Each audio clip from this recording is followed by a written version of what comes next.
Makanya kan orang sekarang selalu cenderung mana tahan.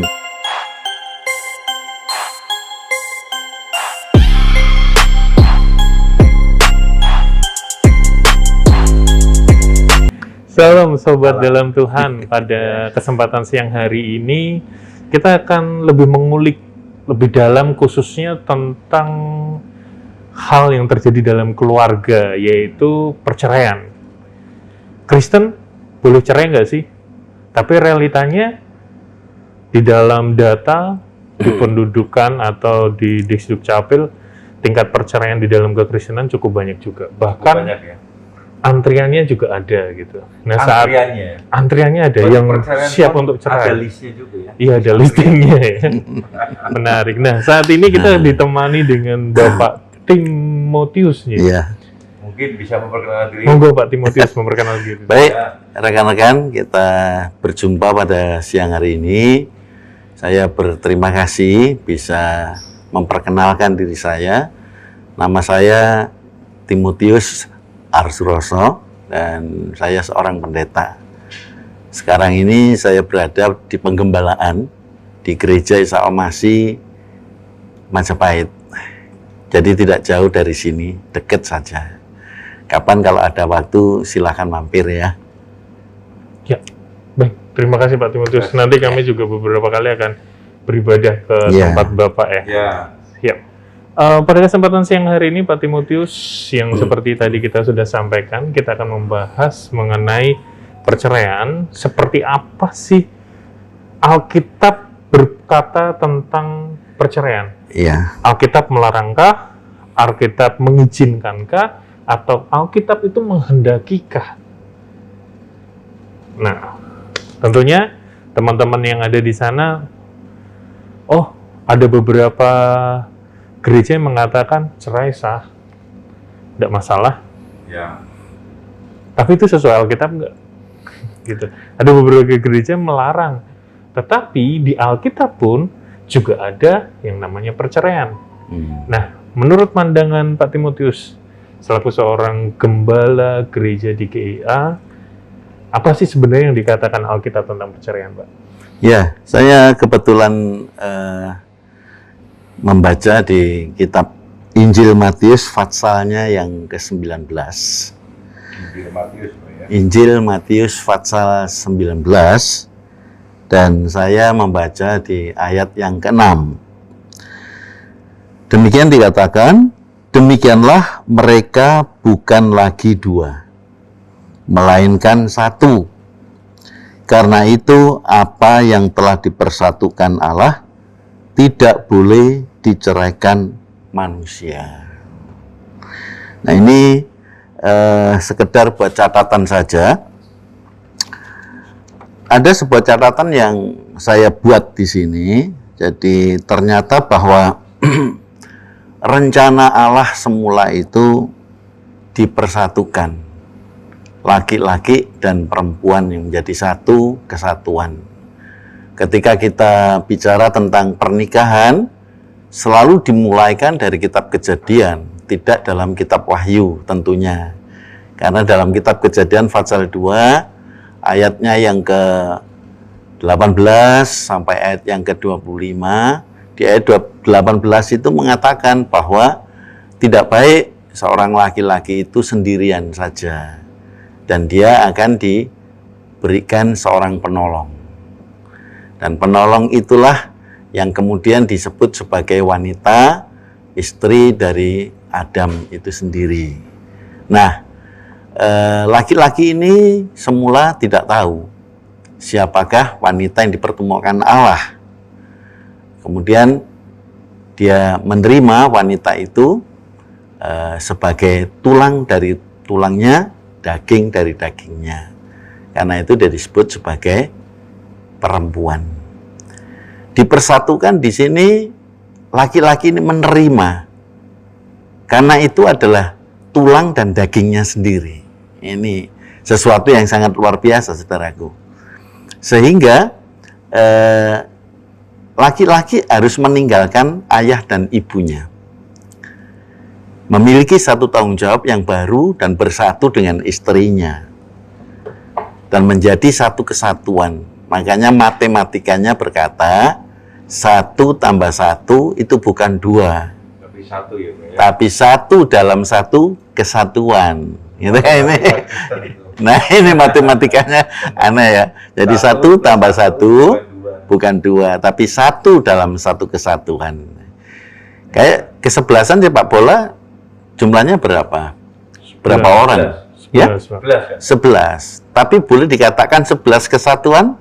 Oh, tidak. Tidak bisa. Satu 11 kesatuan. grup tidak bisa. Satu kesatuan jumlahnya 11 orang.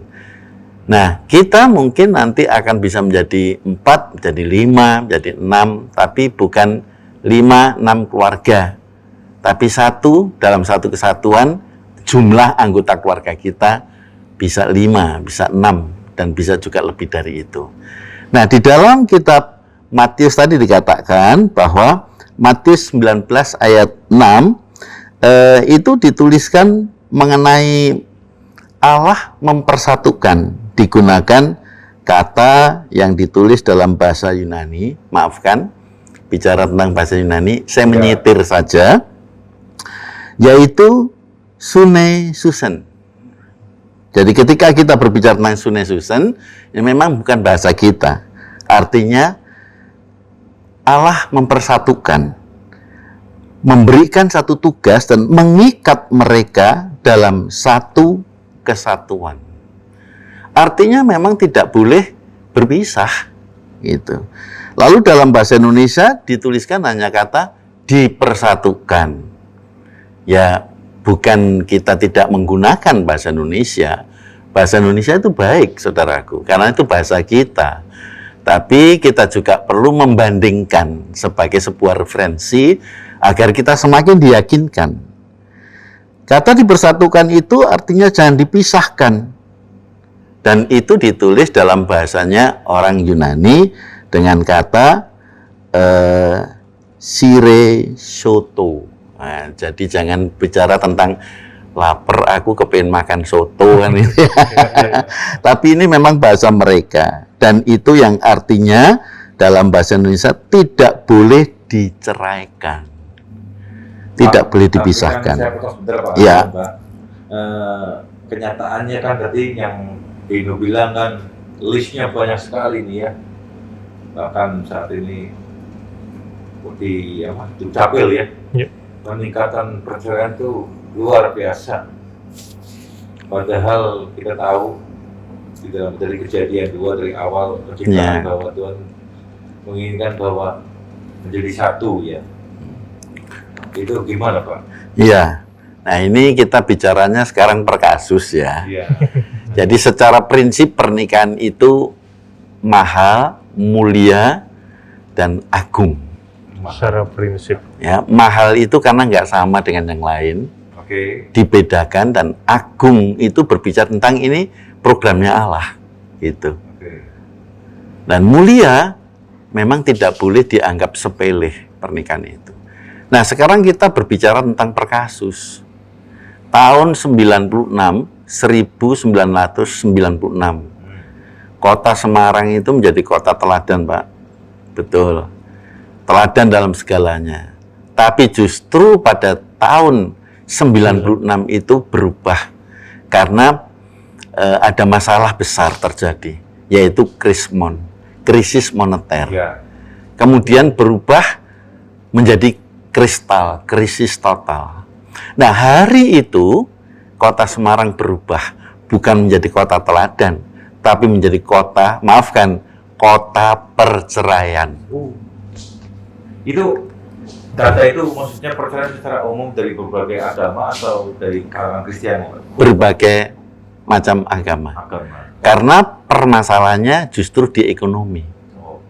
Ketika orang sudah dilanda krismon, mereka tidak bisa bekerja, uang mahal tapi dibelikan barang lebih mahal lagi, entop barang tidak ada. Coba bayangkan.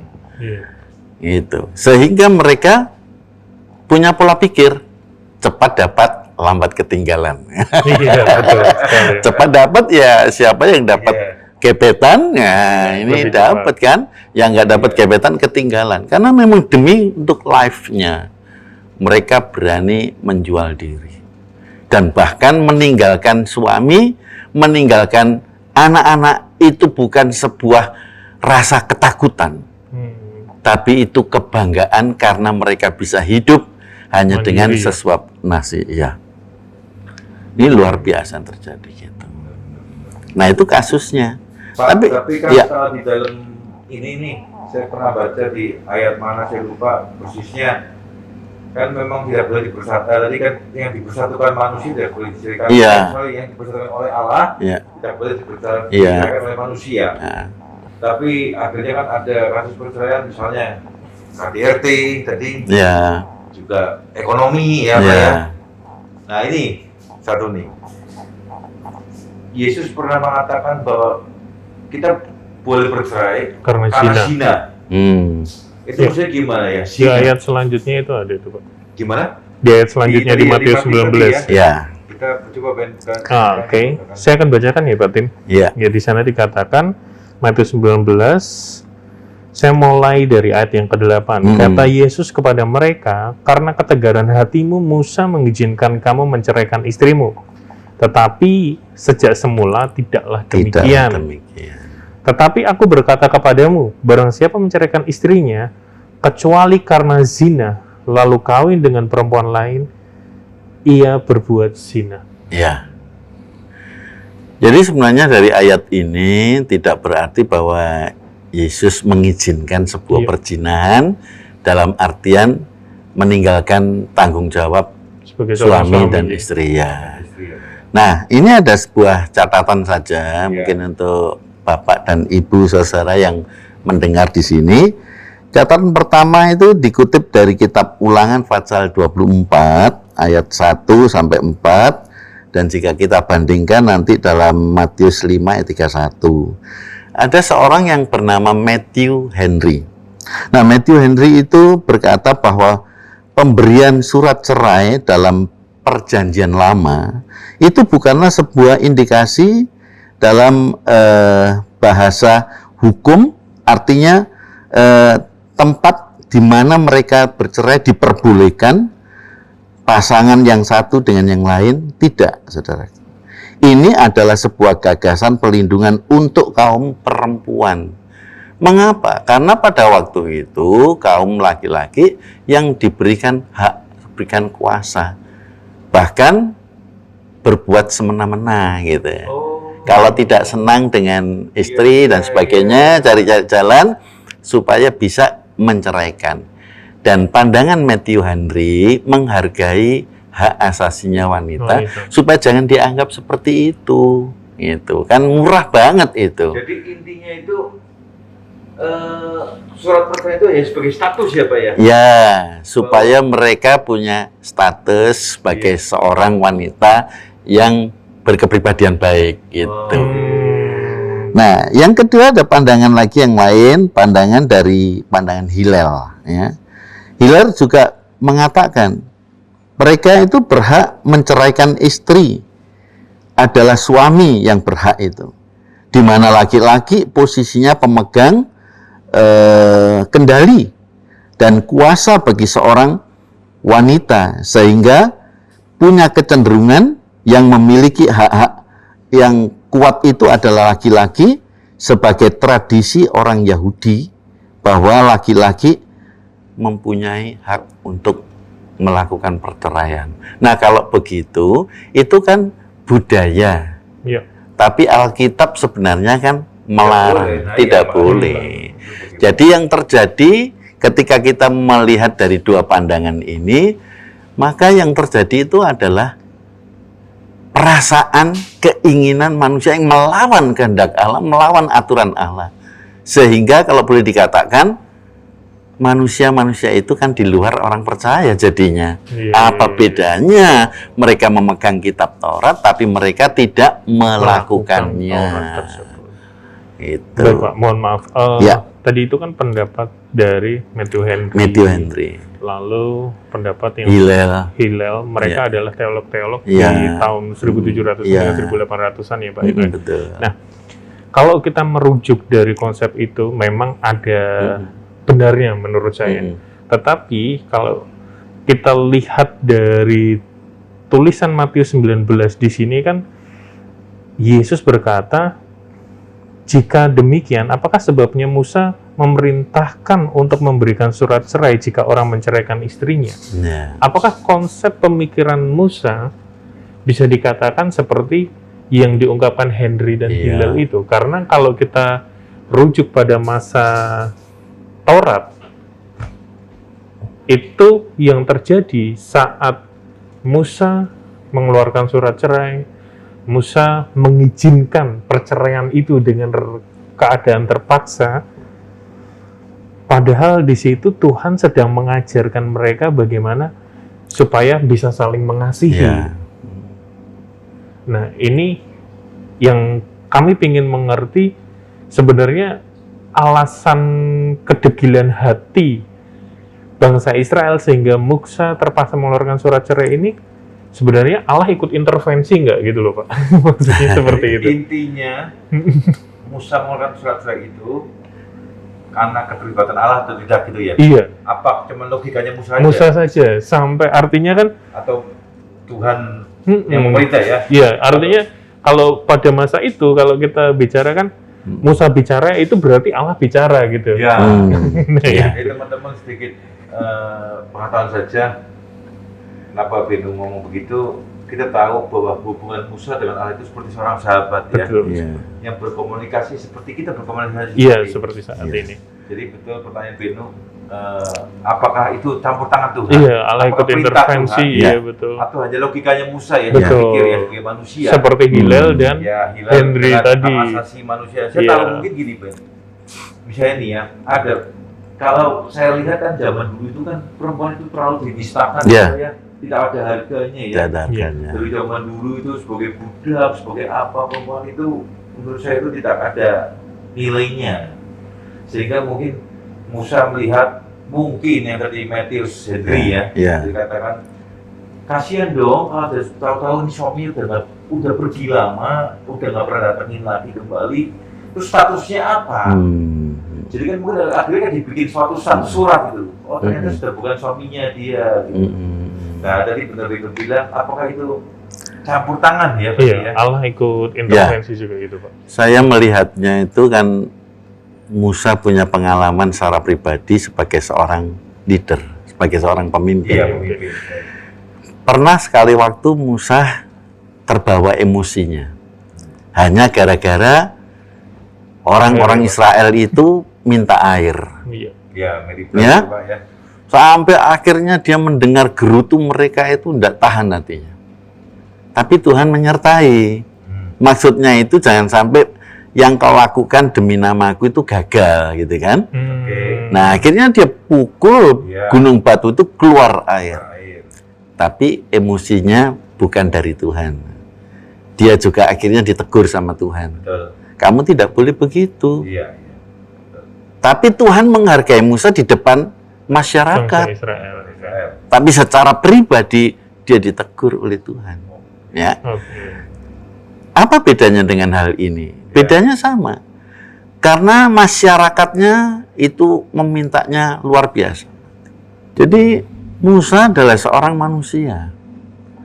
Masih punya warna kekhususannya sebagai seorang pemimpin yang bisa emosionalnya terganggu. Tapi ketika dia dididik oleh Allah, akhirnya dia menjadi orang yang paling lembut, Iya. paling Iya. baik Ada hati. di Alkitab, Dan ya. di dunia ini belum ada orang seperti Selembut Musa. selembut hati Musa. Baik sebelum dan sesudahnya Musa. Gitu. Nah, kita melihat kembali Musa sempat emosi memang ketika masyarakatnya banyak yang minta cerai. Jadi akhirnya dituliskan di dalam ayat itu, karena ketegaran hatimu, maka Musa menuliskan, mengizinkan ada perceraian, tapi sebenarnya tidaklah demikian. Gitu. Jadi manusia itu ngotot. Iya. Kalau sudah punya keinginan begini, harus dituruti ya. Itu zaman sekarang mungkin sama kali ya. Iya, ya, Pak ya. Itu bukan dari Tuhan ya. Pak. Iya, bukan dari itu. Iya, iya. Tapi karena Ketegaran hatinya hati. bangsa Israel. Itu akhirnya lah. Musa emosi Iya. juga gitu. Ini itu semua. Pak, lanjut Pak. Nah, kalau seandainya Pak yang zina, Iya. zina misalnya nih Iya. suami istri atau seorang suaminya selingkuh, harus berbuat zina Iya. nih Pak. Jadi kan kalau dikatakan tadi kan memang intinya kan tidak boleh bercerai ya Pak ya. Tapi intinya kan akhirnya ya si istri atau si suami marah dia bercerai. Apakah memang itu yang harus terjadi atau gimana Pak? Mungkin ada pedoman ayatnya bisa dibacakan Pak Bin. Saya catat di sini dari kitab Lukas pasalnya 16 ayat 18. Mungkin 16. santai-santai Ya. diminum Pak. Oh iya, iya Pak. Ayat Ya. 18. Lukas pasalnya 16. yang ke-16 ayat 18. Baik Pak, saya bacakan. Setiap orang yang menceraikan istrinya, lalu kawin dengan perempuan lain, ia berbuat zina. Dan barang siapa kawin dengan perempuan yang diceraikan suaminya, ia berbuat zina. Sama Ya, aja ya Pak, kembalinya ke sama, zina, ya. zina, dan zina. Coba satu ayat lagi dari Markus pasal 10. Markus 10 ayat 11 dan 12. Ayat 11 sampai dengan 12. Lalu katanya kepada mereka, barang siapa menceraikan istrinya, lalu kawin dengan perempuan lain, ia hidup dalam perzinahan terhadap istrinya itu. Dan jika si istri menceraikan suaminya dan kawin dengan laki-laki lain, ia berbuat zina. Iya, jadi inilah keburukan keluarga-keluarga di mata Tuhan ketika mereka memaksa mereka harus bercerai, mereka termasuk orang yang berzina. Dan perzinahan itu mungkin di hadapan masyarakat kurang baik, apatah lagi di hadapan Allah. Nah, Pak, tapi kita mungkiri nih Pak. Ya, Karena saya sih berbuat saja, apa-apa kan kita talk show ini ya. ya, Kebetulan kan juga dialami oleh orang tua saya sendiri. Ya teman-teman, saya buka aja, orang tua saya sendiri juga bercerai pada waktu saya masih kecil. Sedangkan yang saya tahu orang tua saya juga Nasrani Pak, dari muda mereka. Gitu. Mereka dikawinkan pernikahan Nasrani, tapi waktu saya kecil, sekitar saya kelas 4 SD mereka bercerai. Dengan banyak alasan saya tidak tahu. Dan orang tua saya laki-laki, bapak saya menikah lagi. Iya. Ya, dan bahkan maaf ada Pak, bukan saya menyudutkan hamba Tuhan atau pendeta. Sudah tahu kan, saya kira kan orang pendeta kan tahu ya firman Ya. Tuhan jauh lebih kita yang Awam ya teman-teman ya. Tapi kok sudah tahu ini jelas tadi dalam Markus 10, dia dalam Lukas tadi Lukas 19 ya. Masih mau memberkati juga. Masih memberkati Pak. iya. Tapi memang nggak di gereja waktu itu. Tapi di dalam rumah waktu itu memberkati dengan istri Ya. barunya. Ya, jadi ini ada, saya lihat dari hamba Tuhannya dulu ya, maafkan ya. Iya. Kebetulan saya juga hamba Tuhan. Kita Ya, semua hamba Tuhan. Itu bukan menyudutkan ya teman-teman Ya, ya. ya. Cuma yang saya pernah lihat dan sering kali lihat Ya, Dan dialami. dan dialami sering kali gitu. dan tidak bermaksud untuk mendiskreditkan Ya, seseorang. iya. Kita akan bincang-bincang Ya, Betul. supaya apabila di kelak kemudian hari terjadi Hal hal yang seperti ini, kita sudah punya tindakan preventif. Ya, Betul sekali. Gitu ya teman-teman ya. Ya. Oke, setuju ya. Iya. Nah, jadi kita lihat hamba Tuhannya sendiri. Rupanya beliau sudah punya kode etik. Tidak berani melakukan Di di gereja. gereja, betul. tapi dilakukan di Rumah. rumah. Itu bukan diberkati. Oh. Ya, bedanya di situ antara diberkati atau dalam konteks peneguhan Iya. dengan doa pernikahan.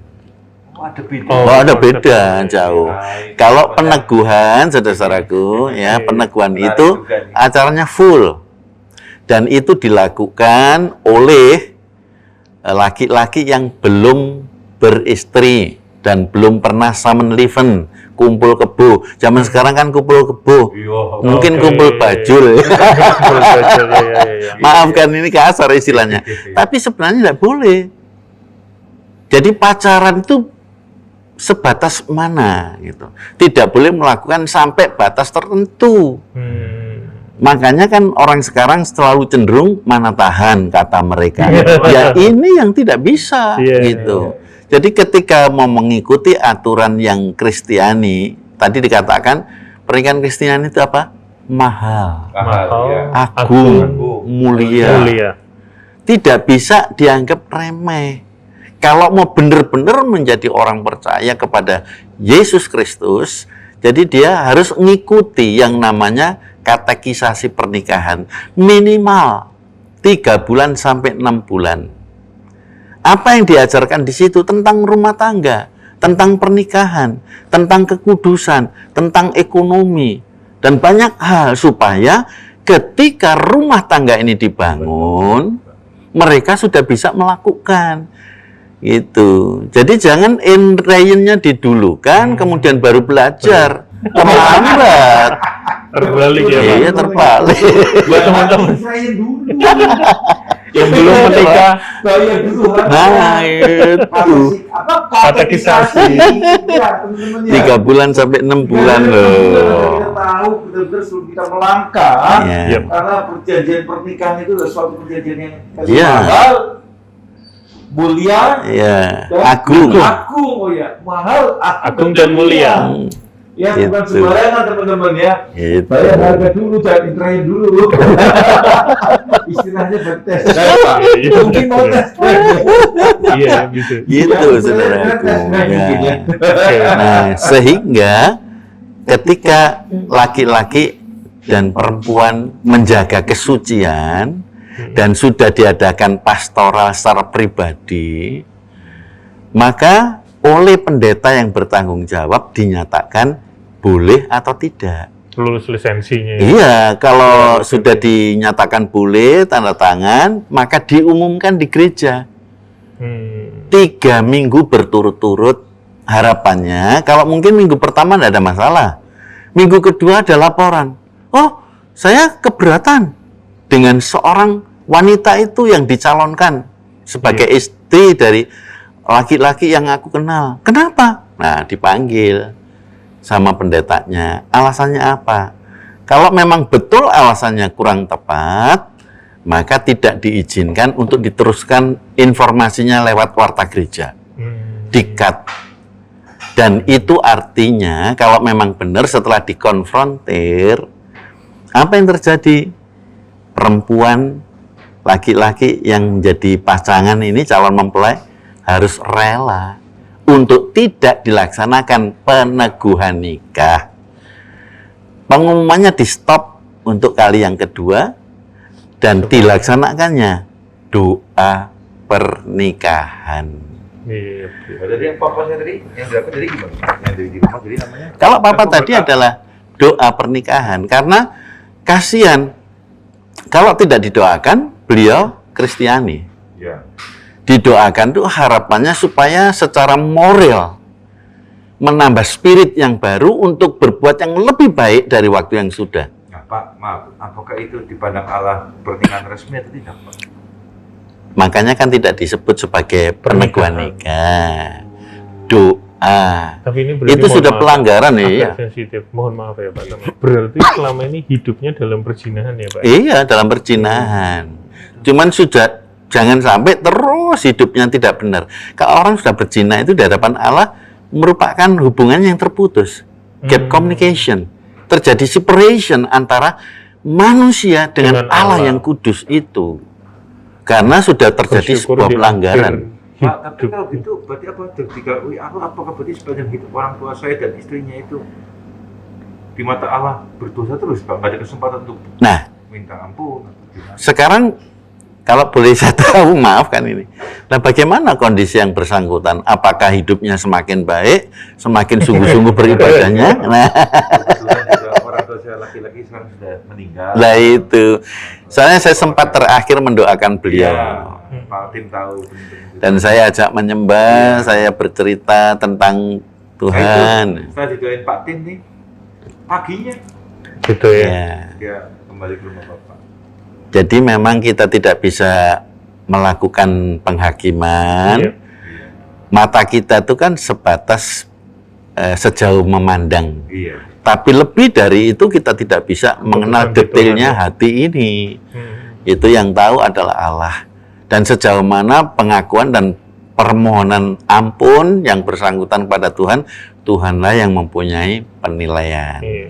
Jadi saran saya, pesan saya ini teman-teman ya, yang mau menikah jaga kesucianmu. Kalau mau diberkati hari esokmu, diberkati itu kan bukan masalah kekayaan, bukan masalah apa. Diberkati itu adalah hidup yang dipelihara oleh Tuhan. Oh. Ya. Oke. Dari kata eulogesis, kata berkat itu. Ada keselamatan, ada penjagaan, ada pemeliharaan. Banyak. Jadi tidak identik dengan finansial, iya, harta kekayaan. Tidak hanya itu saja, banyak itu.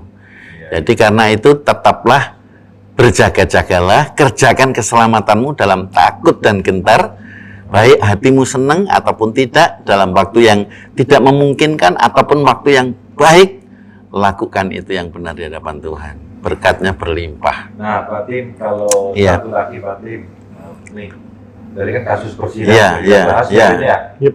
Juga kasus ekonomi dari Pak Tim sudah sampaikan di tahun 96 itu ya. Ya, Banyak dari perceraian. Nah, dan intinya teman-teman, kalau saya lihat dari pembicaraan Pak Tim, pembahasan Pak Tim, satu hal, apapun yang telah dipersatukan oleh Allah tidak boleh diceraikan oleh manusia. Jadi perzinahan, tentang perzinahan, ekonomi, untuk kita itu tidak boleh melakukan itu semua ya Pak Tim. Alasan apapun Alasan kita tidak apapun. boleh bercerai. Ya, Jadi seandainya mungkin kesimpulan dari saya sendiri pribadi, bila mana ada suami kita atau istri kita berselingkuh ataupun apapun, maafkan berarti ya Pak Tim ya. ya. Saya tambah sedikit ya statementnya. Jadi kebetulan memang tidak boleh diceraikan oleh manusia. Jadi bukan oleh siapapun ya, Iya. oleh manusia. Oh, iya. Kata manusia itu digunakan kata antropos. Oh, oke. Antropos itu laki-laki. Iya. Jangan lupa laki-laki. Jadi sejahat apa, seburuk apa istrimu, Iya, tetap. engkau tidak boleh menceraikan. Harus diterima, diampuni. Pak, Ya. tapi saya ada teman nih Pak, suami terus berselingkuh terus. Suaminya yang berselingkuh. Suaminya terus berselingkuh terus. Terus gimana Pak? Dia nggak tahan loh Pak. Dia udah Iya. mau coba balik, berselingkuh lagi, berselingkuh lagi Pak. Iya. Akhirnya bercerai mereka Pak. Itu gimana? Ya, jadi begini, pernikahan itu, ini kembali pada porosnya ya, itu bukan menikahkan orang yang belum bertobat. Pernikahan itu untuk mereka yang percaya Tuhan dan bukan orang yang belum bertobat. Karena kasusnya lebih besar nanti setelah pernikahan daripada sebelum pernikahan. Tanggap. Ya, Berarti nanti kalau kita cerita tentang pertobatan mungkin Ya, next iya, time iya. kita bicara Saya banyak. sebenarnya kita akan panggil beliau lagi Pak. Banyak hal yang harus dibahas. Satu lagi Ini- Pak, kalau Ya, dari ya, saya ya. nih, Ben. Oh, Kalau KDRT Pak. Coba Ya. tuh. Tadi Karena- belum bertobat juga ya, Pak? Iya, Ini- KDRT gimana Pak? Enggak, Sama, begini. ya. Oke, memang kata Pak Tim bilang kalau Anda belum bertobat berarti tidak menikah kan. ya, Tapi ini sadung gitu nih. Ya, sudah terlanjur.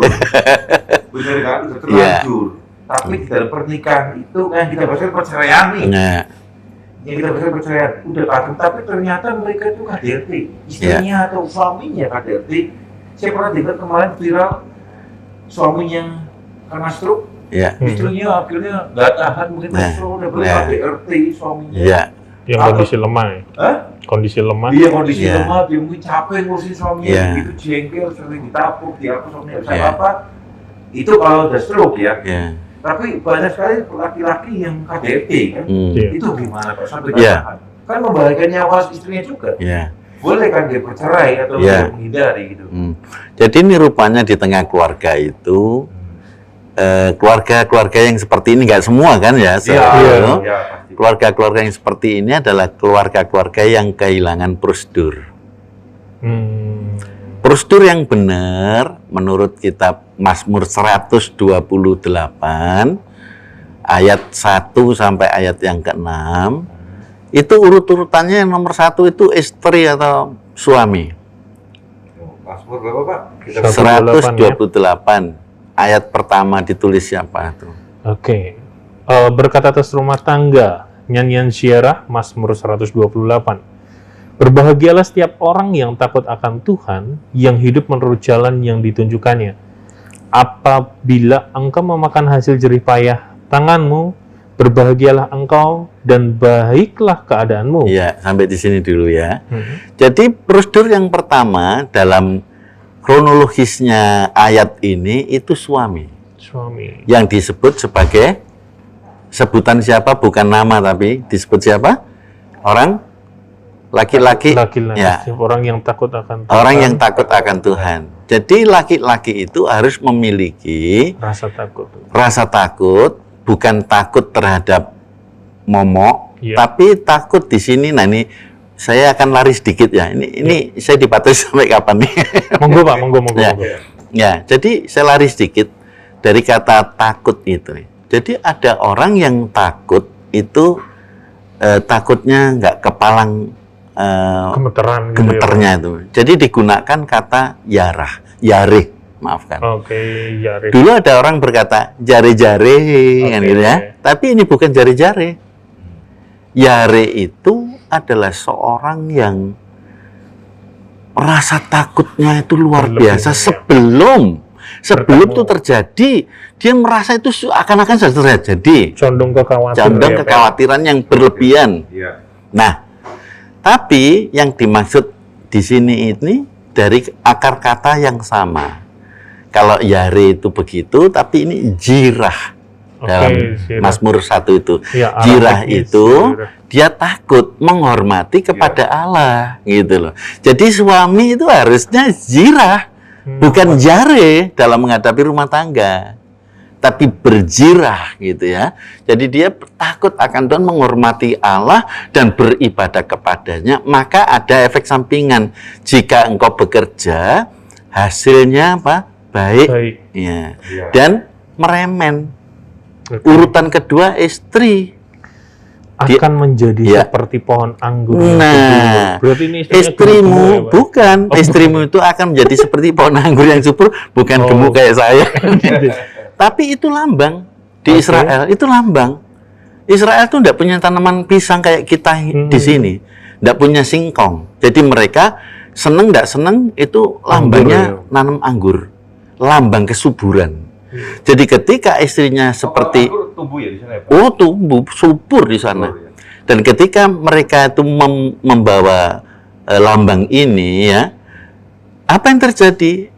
Kalau suami takut akan Tuhan, menghormati Tuhan, berarti terjadi impartasi of the spirit kepada Oke, istri. Istrinya. betul. Istrinya tidak di KDRT. Nah. Makanya dia kemudian apa, saudaraku?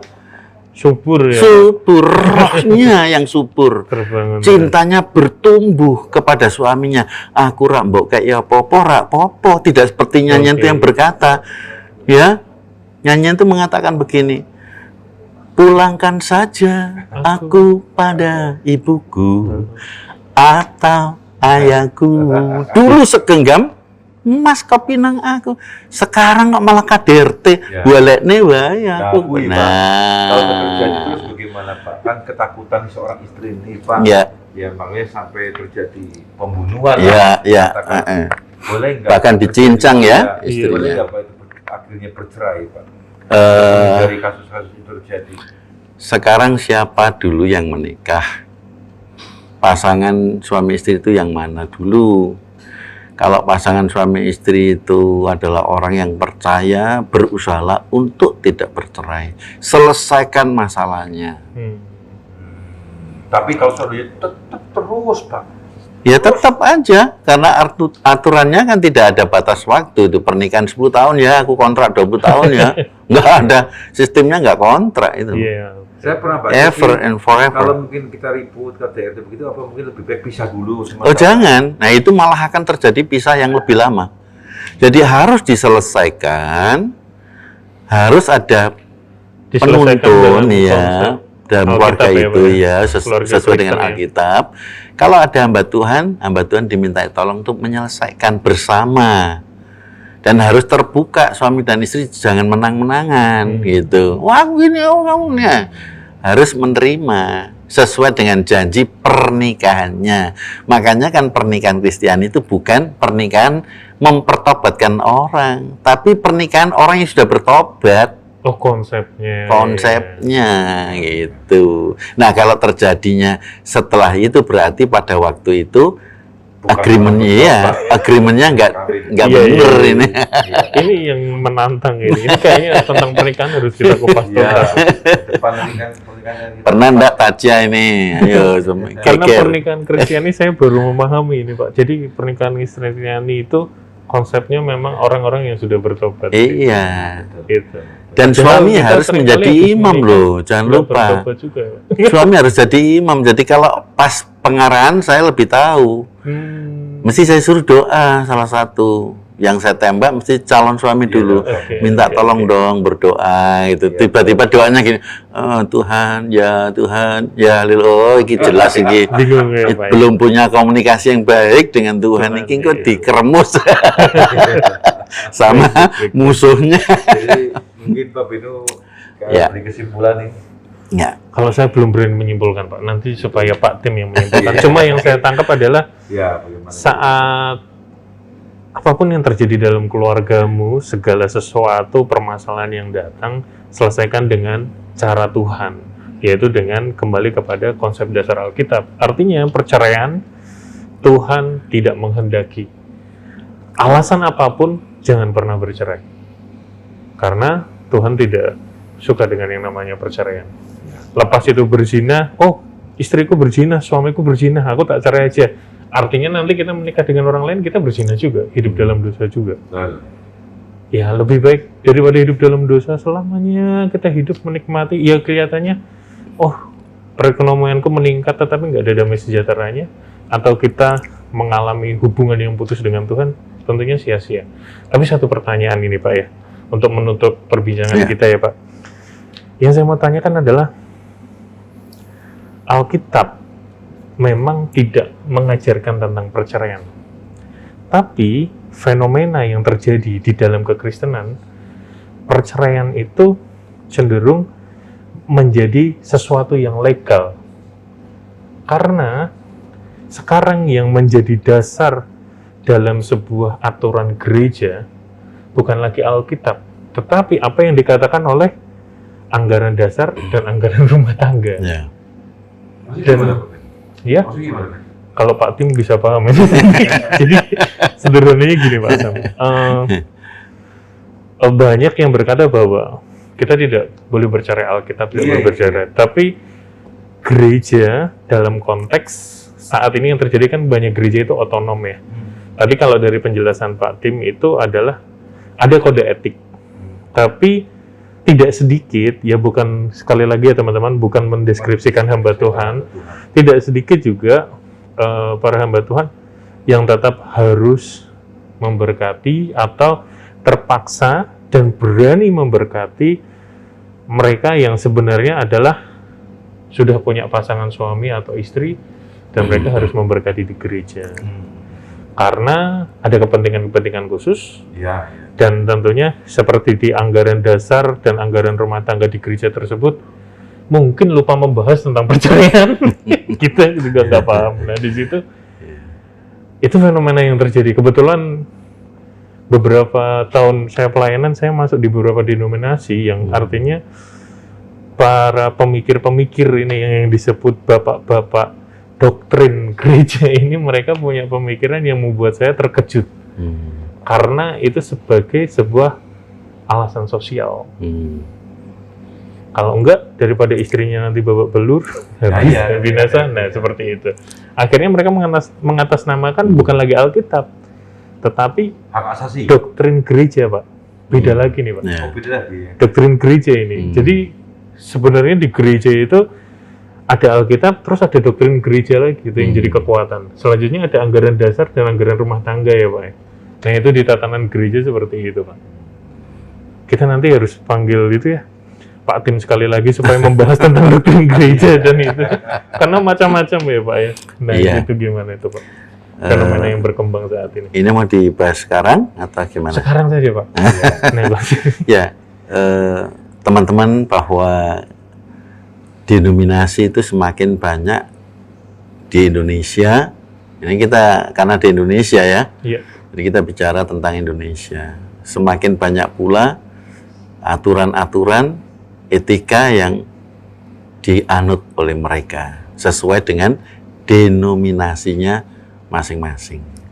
Ada denominasi yang menekankan kekudusan, ada denominasi yang menekankan pujian, ada denominasi yang menekankan hal-hal yang baik untuk memberi, tapi juga ada denominasi yang tidak menilai atau tidak melihat sejauh mana kekudusan di balik sebuah pernikahan.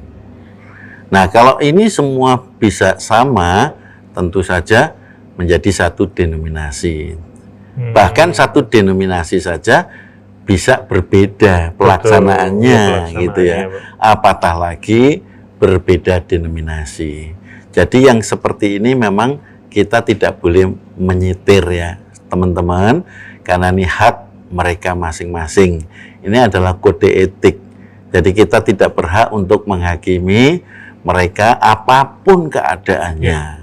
Ya, kita tetap menghargai sebagai sahabat gerejani, kita menghargai sebagai rekan-rekan yang berada di Indonesia, khususnya di Kota Semarang, tapi hak yang kita lakukan adalah mendoakan mereka jika mereka memang di luar rel yang benar.